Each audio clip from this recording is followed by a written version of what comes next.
like to get started. My name is Mike Bergey. I'm president of Bergey Wind Company. We'd like to welcome today Tim Graff from the League of Conservation Voters and Senator Andrew Rice. And we're very honored to have them both here and very pleased to have a chance to show off our facility where we are at, we think, the forefront of creating green-collar jobs here in Oklahoma. Thank you, and I'll turn it over to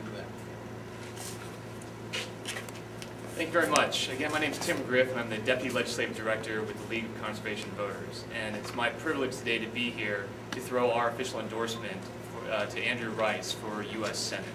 The reason I came down today is to talk both about the environment, but even more so about the economy and our energy economy. Oklahoma and the United States sits at an energy crossroad. One road leads us down the status quo, a status quo that current sitting Senator Jim Inhofe has voted for time and time again, which leads us only to rising energy prices, exhaustive gas prices, and pollution that's hurting our children's health and is dirtying our drinking water. The other pathway is a pathway of clean energy, which will lead us towards job creation here in Oklahoma, towards a cleaner environment, towards battling global warming, and to a fundamental restructuring of how we create, generate, and use electricity in this country. If you want to talk about security, you need to talk about diversity. And to get this diversity in our energy supply, we need leaders with vision.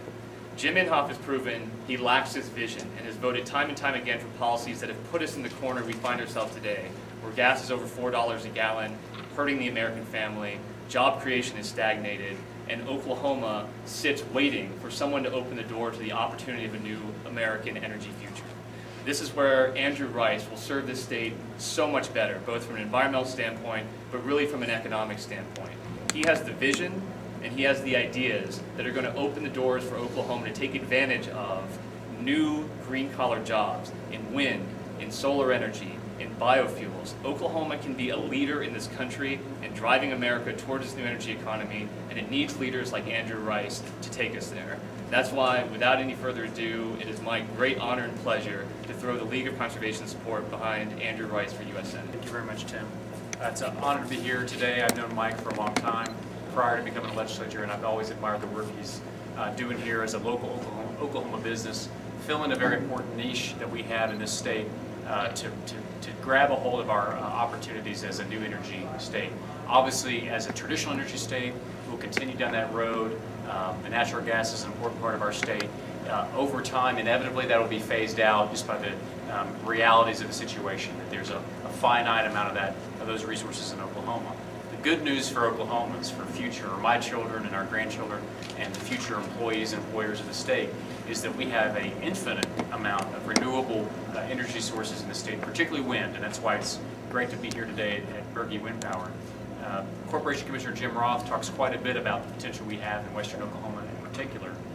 We have more megawatt wind energy capacity in western Oklahoma than any other state in this country.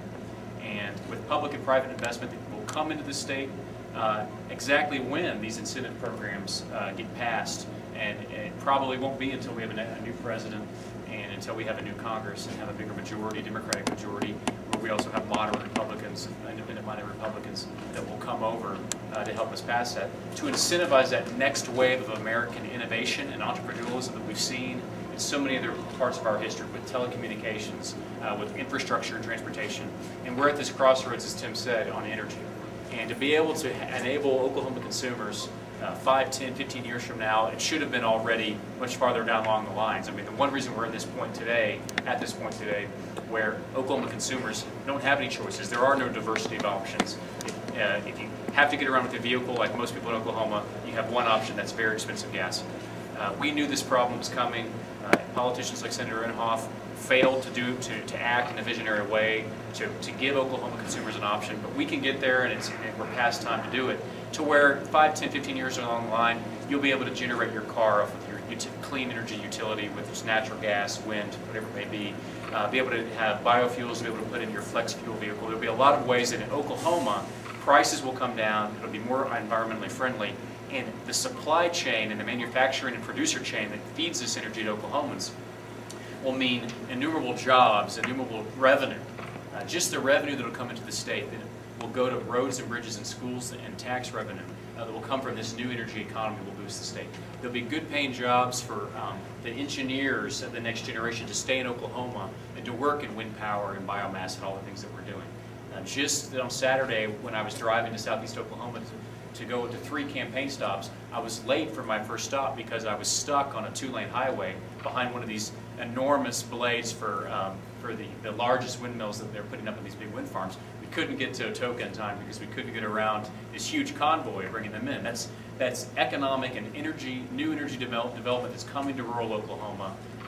But the reality of the situation is it's not going to get up to the speed and frequency that we need it to be until we have those tax incentives, those stimulus packages that have always really been the fuel, so to speak, of the innovation, these mass transformation that we have economically and technologically in our society. So I firmly believe it's a win-win for Oklahoma economically. It's a win for how we want to protect our natural environment as sportsmen and hunters, people who love the outdoors, people who work on the land as people, farmers, people in agriculture who want to preserve the sacredness of their land for their children and grandchildren to be able to work on the same land. So it's within all these different interests that we have, and it's also in our economic interest because to fail to not deal with this issue, to not deal with climate change problems and the effects it will have on agriculture in Oklahoma. The climatological survey here in Norman, a state agency, has talked about what it will do to Oklahoma agriculture to not deal with climate change issues. To not act is going to devastate our economy. Senator Inhofe likes to claim that to follow this transformation and to incentivize it and to go down that road will devastate the economy. It's actually the exact opposite. And his own nominee for president of his own party, John McCain, understands that to a certain degree, that we have to deal with it. He's running ads all over the country now about dealing with climate change and global warming. That's his nominee of his party. I encourage you to call Senator Inhofe's office and ask him what he thinks about his nominee's stance on that. To not deal with it means that you're going to be economically devastated. That's why people like Rupert Murdoch, who is by no means an environmentalist, who runs Fox News and News Corp, is going to be making News Corp carbon neutral within 5 years. That's why Republican governors of states like California and Florida are starting to get on the right side of this issue. So Senator Inhofe is really in a minority of his own party on this issue. And as Oklahomans who really respect bipartisanship and statesmen who will work with everybody to find good pragmatic solutions to our problems, I offer myself up to them as a Democrat to send me to Washington and help us really be a leader in new green energy for the country in a way that will really benefit our state so much. So.